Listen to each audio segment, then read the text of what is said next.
Es muy interesante escuchar al fundador de Microsoft que predice que en un futuro cercano la humanidad tendrá que afrontar, indefectiblemente, una nueva pandemia.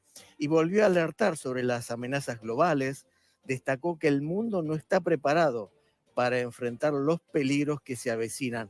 Obviamente habló de las distintas guerras que se desarrollan en el mundo, desde la Franja de Gaza hasta lo que ocurre en Ucrania, pero también en países africanos como Sudán, y se refirió también a la inminente posibilidad de un potencial conflicto a gran escala que describió como una gran guerra. Bueno, desde el inicio del noticiero estamos hablando de esta posibilidad, pero también alertó sobre la llegada de una nueva pandemia en los próximos 25 años. Miren, es muy interesante lo que dijo en esta extensa entrevista, porque dejó en claro que aunque la crisis del COVID-19 enseñó algunas lecciones importantes, bueno, Bill Gates asegura que los avances en la preparación para futuras pandemias han sido mucho menores de lo esperado. Las élites están anunciando que viene una gran guerra, y no solo eso, que se requiere que haya menos población. Los amantes del cambio climático advierten que todos los problemas del cambio climático se solucionarían si reducimos la población mundial a un nivel de hace 500 años. No, no inventes, profesor, ¿cómo crees? Eso nadie lo ha dicho. ¿De qué estás hablando? ¿Por qué la urgencia del tema Rusia y Ucrania? Que parece increíble, que parece una cosa de tontos y de locos, pues si lo vemos a la luz de quienes quieren reducir la población y desde el Foro Económico Mundial y desde las voces como la de Bill Gates nos dicen que estamos sobrepoblados, que se requiere menos población, es cosa de pensar por qué siguen asusando a Rusia, por qué siguen obligando a Rusia a usar su armamento nuclear y por qué cada vez parece que eso va en camino de colusión. Miren ustedes lo que dice esta señora, su nombre de la persona que voy a mencionar es Jane Goodall. Jane Goodall es británica y es parte del Fondo Económico Mundial. No es fake news. Chéquense lo que dice. No podemos escondernos del problema del crecimiento de la población humana.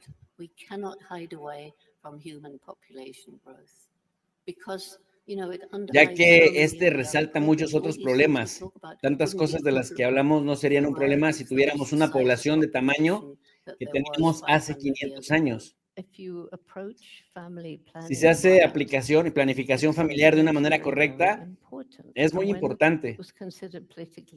Antes, entre los conservadores, era políticamente incorrecto hablar de esto. Yo estaba decidida a ello, así que decidí llamarlo de otra forma, optimización voluntaria poblacional. Y si no, los mandamos a Ucrania, ¿no? Aborto, eutanasia, guerras, entre los planes para reducir a la población. No es fake news, no es estar de catastrofistas, lo dicen cada vez con mayor desparpajo nuestras élites, cada vez lo esconden menos y quizá eso es lo que lo haga todavía más delicado, más grave. Están, por ejemplo, uno se pone a pensar, lo decía yo, Europa, en estos momentos los gobiernos europeos no trabajan para los intereses del pueblo. Optimización voluntaria de la población, dicen, y asusan, van directo a una guerra que sería una guerra tremenda, una guerra brutal por la capacidad destructiva que tenemos hoy en día. Y lo dicen con total desparpajo. Gracias, don Infame, que nos manda un superchat. Nos dice, nuestros abuelos 10 hijos, nuestros padres 5 hijos, nosotros un gato. Eso se llama optimización voluntaria de la población. Nos dice TICH, nos quieren exterminar estos malditos. Pues nos vienen metiendo ideas. Dice por acá también Miguel Andrés Mutis sobre población, pero lo que veo cuando viajo es miles de hectáreas vacías, verdes y de todos los colores. Otra gran mentira, definitivamente. Por acá también Juanjo nos manda un superchat, dice, hola profesor, ¿qué pasaría si Rusia reacciona y produce un ataque con misiles Avenger sobre las 90 centrales nucleares o parte de ellas? Pues ellos saben, de hecho Rusia tiene bien apuntadito hacia Estados Unidos y tiene calculado cuánto tiempo le tomaría enviar los Vanguard ahí, los Cermat, y también Estados Unidos tiene apuntado hacia Rusia, es decir, por eso se llama destrucción mutua asegurada. Pero lo que dice esta señora británica, Jane Goodall, o lo que dice Bill Gates de una gran guerra, de otra gran pandemia, y luego la otra señora descaradamente diciendo, todos nuestros problemas del cambio climático se resolverían si redujéramos a la población de hace 500 años. Nada más para que se den una idea, Josefina Aguirre, gracias querida por ser parte de esta comunidad, por ser miembro patrocinadora. Gracias, Josefina. Gracias también a David Osiris, que regala 5 membresías del canal de Tu Profe DRI a nuestros alumnos digitales de todo corazón. Muchas gracias por su apoyo. Nada más para que se den una idea. La humanidad en este momento tiene más de 8,000 millones de seres humanos vivos. Entre los que se han muerto y los que nacieron ya, haces la resta y somos más de 8,000 millones de seres humanos vivos. Lo que esta señora propone es una devastación de la población brutal. ¿Por qué? Porque para que se den una idea, échenle números y ahorita me dicen, hasta el año más o menos 1823, alcanzamos por primera vez en la historia de la humanidad los primeros 1,000 millones de seres humanos, o por lo menos hasta ese momento se contaron. Hasta 1823 se alcanzaron los primeros 1,000 millones de seres humanos. Y 1823 está aquí apenas hace 200 años. Lo que esta señora británica, Jane Goodall, está diciendo abiertamente, que además le llama optimización, así con una sonrisa y como si fuera muy gracioso. Optimización voluntaria poblacional, dice la tipa. Claro, aquí entiendes entonces el porqué el tema de la desigualdad, los abortos, la eutanasia, las guerras, es decir, esa necropolítica, la política de la muerte, que en el nombre del cambio climático, que en el nombre del cuidado del medio ambiente, por supuesto, dice porque somos una plaga, está diciendo que sería importante reducir a la población a lo de hace 500 años, cuando apenas hace 200 años alcanzamos los primeros 1,000 millones, y si sumamos en este momento, tomamos en cuenta que somos 8,000 millones, imagínense el hecho de que te dicen ya no tengas hijos, los hijos se estorban, abórtalos, cuidado, no tengas más de 2 hijos para que les puedas dar calidad de vida, muérete solito, es más, últimamente vive con un perro al final de tus días con una botella de vino tinto. Hay que reducir a la población y hablan de esa optimización de la población. Desde ese punto de vista, tiene sentido el que los gobernantes europeos ya no estén preocupados en lo absoluto por los intereses de la colectividad. Ojo con ese dato. ¿Mm?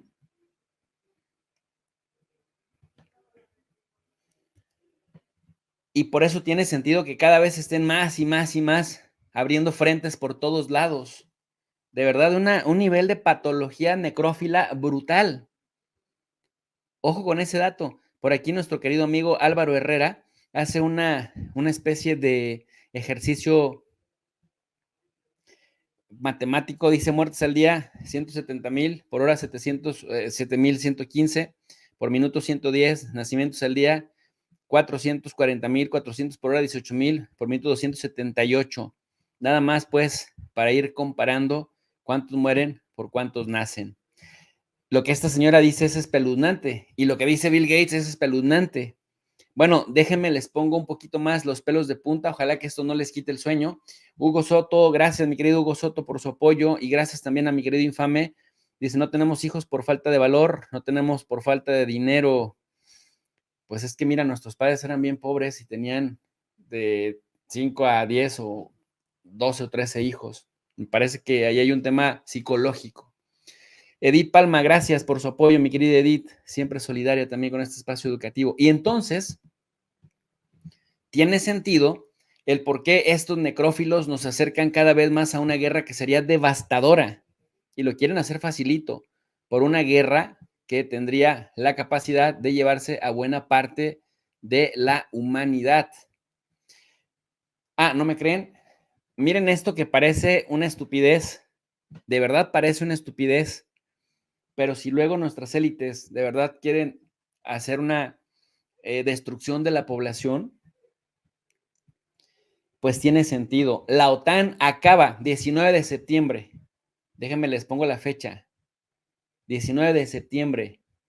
La OTAN, por increíble que parezca, acaba de instruir a Estonia, un país miembro de la OTAN, a prepararse para un posible conflicto con Rusia. Así como lo oye, el primer sacrificado de la noche sería el de la banderita. Tan bravos que se han portado los países bálticos, pues parece que se les va a hacer realidad el enfrentarse contra Rusia. Van como conejillos de indias. La OTAN ha encargado a las Fuerzas Armadas de Estonia prepararse para un posible conflicto armado entre la Alianza y Moscú, dice RT, que esto lo habría afirmado Vahur Karus, el jefe del Estado Mayor Conjunto de las Fuerzas de Defensa del país báltico, en una entrevista con medios locales. Yendo a ver los medios locales, nos encontramos con que este medio local se llama ERR. Y ahí efectivamente, este medio de Estonia, lo que publica es eso. Jefe del cuartel general conjunto de la EDF, la capacidad de destruir al enemigo en su territorio es clave. Y ellos insisten, los bálticos insisten en que se puede derrotar a Rusia, de que no pasa nada, de que se vaya a una guerra contra Rusia. Y dicen que la experiencia de las distintas guerras de las últimas décadas confirma que la capacidad de destruir al enemigo a distancia y de llevar la guerra al territorio enemigo sigue siendo tan importante como lo fue durante la Primera Guerra Mundial, especialmente para países pequeños como Israel o Estonia. Lo dijo el general Vahur Karus, jefe del Estado Mayor Conjunto de las Fuerzas Armadas de Estonia, en una entrevista con Vique Radio. Hablemos de la guerra, dice, si bien es un concepto muy amplio que inevitablemente conocemos a través de las noticias, es más complejo de lo que podría parecerle al oyente promedio. Ha cambiado mucho. Incluso si nos fijamos solo en los acontecimientos en Ucrania durante los últimos años. Pero la principal experiencia de batalla de las fuerzas de defensa de Estonia proviene de las guerras de Afganistán e Irak, donde servimos como aliados de los estadounidenses o los británicos. No sirvieron de aliados, no se engañen. Sirvieron de subordinados, sirvieron de peones. Dice, me imagino que también viste la batalla más cercana en Afganistán, ¿no? Estuve allí como jefe del contingente estonio, aunque no participé directamente en las actividades de combate. Pues claro, si tontos no son. Era el comandante del Estado Mayor asignado a la Fuerza de Tareas Británica y tenía una visión general de las operaciones, pero también participé en las unidades sobre el terreno. Al recordar estas dos guerras desde la experiencia reciente, podríamos decir que hay un poco o nada que aprender de ellas teniendo en cuenta la guerra en Ucrania. Dice, no estoy de acuerdo en absoluto, retrocedamos un poco en la historia, el campo de batalla tal como lo estamos viendo en Ucrania y para el cual se están preparando las grandes potencias, porque la agenda de un conflicto entre grandes potencias no ha desaparecido. Y si nos fijamos en los documentos de la doctrina estadounidense de Rusia, China o la India, sigue estando en la agenda de todos. Es algo que sienten que deben controlar. Este tipo de guerra se concretó en 1916. El campo para la batalla para la cual nos estamos preparando hoy es en gran medida resultado del 16. ¿Qué ha cambiado? Dice, el motor de combustión interna se ha perfeccionado. Tenemos armas nucleares y hemos aprendido a hacer un mejor uso de la electrónica.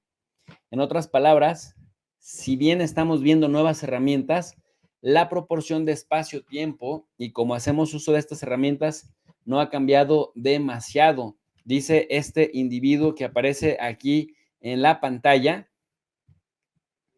que la verdad es que una cosa es hablar a lo loco y a lo tonto, y otra cosa es que de verdad pueda materializar esto que está pues intentando presumir,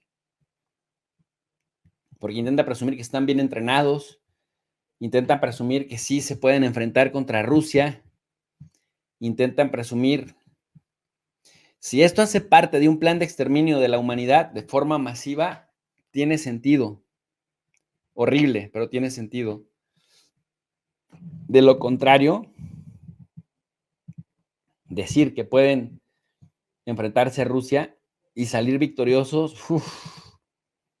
me parece que es una locura, una estupidez. La mayor fortaleza de Estonia ha sido nuestra experiencia histórica y la constatación de que vivimos junto a un vecino que nunca ha olvidado que debe poseer determinados territorios.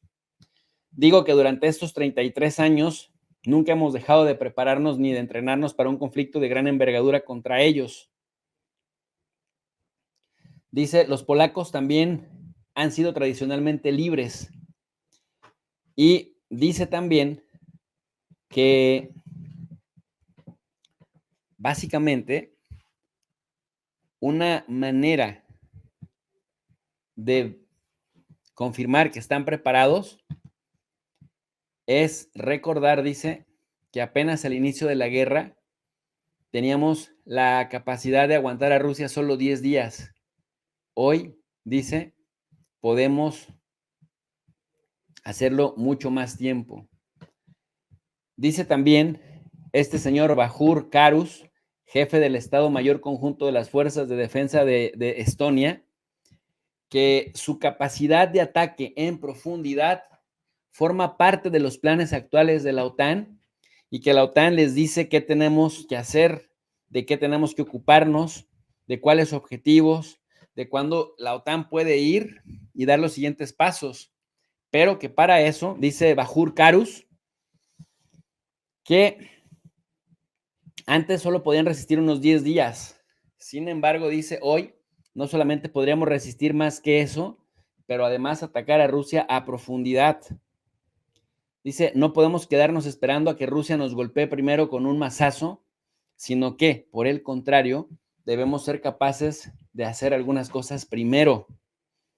El pueblo estonio ha encomendado a las fuerzas de defensa de Estonia la tarea de defender el país. Para eso nos estamos entrenando y practicando a diario, mientras que ahora estamos adquiriendo nuevas capacidades para operaciones más efectivas, incluyendo atacar al enemigo en lo más profundo de su territorio y todo lo demás. Vahur Karus, de Estonia, dice, a diferencia de hace una década, el día de hoy, Estonia ciertamente puede contar con la participación inmediata de las unidades aliadas en caso de un conflicto con Rusia. La situación es que todas las tropas aliadas que tenemos están integradas en nuestros planes militares. Sabemos qué equipo traerán y cuáles serán sus tareas.